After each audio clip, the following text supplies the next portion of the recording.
And now let's present 10 steps to saying no graciously. Except, of course, that there's just one step. Before you say no, put yourself in your customer's shoes.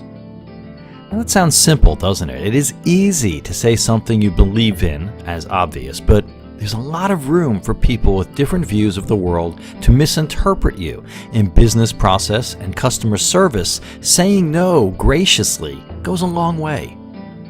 This week, a client asked me for some help saying no graciously to one of her customers who was asking for a refund. It took me about 3 minutes to write her a template. Dear name, we look carefully at your request for a refund of the fees for whatever that you registered for in, here's the date, trying to find a way to make honoring your request make sense. And in short, I'm sorry, but we cannot offer you a refund.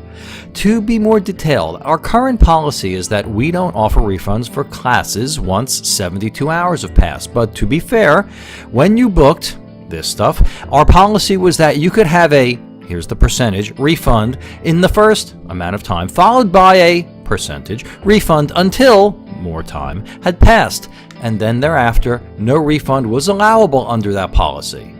Well, we're well past that point. Now, even though over a year has passed, we're happy to book you for your classes if you'll complete your training with us by date. Please let me know if you'd like to do that. Notice that no comes through loud and clear. Notice also that the reason for rejecting the customer's request is front and center. Finally, notice 2 specifics. A very long time had passed, and even though our client has a clear refund policy in place, her more liberal policy from a year ago was what she chose to honor. So where does the 10 steps thing come in?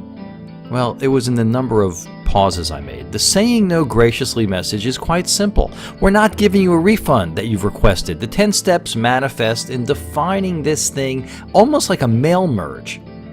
And no, the customer was not happy, but she got it, and my client covered her position of not wanting grief from legal issues.